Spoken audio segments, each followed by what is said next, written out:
যারা budget iPhone user আছেন তাদের জন্য একটা সুখবর, আপনারা মাত্র 10,000 টাকা খরচ করেই কিন্তু এখন অ্যাপল ইকোসিস্টেমে প্রবেশ করতে পারেন। তো চলুন কিভাবে এই কাজটা আপনারা করবেন দেখে নেওয়া যাক। আমার cousin recently iPad 7 generation 32 GB কিনেছে। এটা একটা ইউজ ডিভাইস, আর ডিভাইসটা দেখে আমার কাছে বেশ ইন্টারেস্টিং মনে হয়েছে। ডিভাইসটা একদমই ফ্রেশ আছে, মানে প্রিভিয়াসলি যিনি এটা ব্যবহার করেছেন তিনি খুবই যত্ন সহকারে ডিভাইসটা ব্যবহার করেছেন। বর্তমানে ইউজড মার্কেটে এই আইপ্যাডটি 10 থেকে 12 হাজার টাকার মধ্যেই পাওয়া যায়। এই বাজেটে অ্যাপলের একটা ডিভাইস পাওয়া সত্যি বেশ ভালো ব্যাপার। এছাড়া ডিভাইসটিতে অ্যাপল পেন্সিল সাপোর্ট থাকায় নোট নেওয়া বা লেখালেখির কাজও খুব ভালো মতো করা যায়। অরিজিনাল অ্যাপল পেন্সিলের প্রাইস অনেক বেশি হয়, আপনি কিন্তু চাইলেই থার্ড পার্টি বিভিন্ন অ্যাপল পেন্সিলের অল্টারনেটিভ পেয়ে যাবেন। আমি এখন যে পেন্সিলটা দিয়ে লিখছি সেটা বেজাজের একটা অ্যাপল পেন্সিলের অল্টারনেটিভ।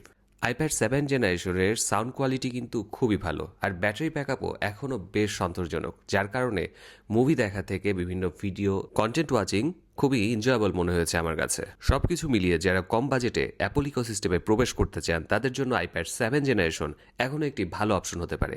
আপনার কি মনে হয় 10 থেকে 12 হাজার টাকার মধ্যে এটি একটি ভালো ডিল? কমেন্টে আপনার মতামত জানান।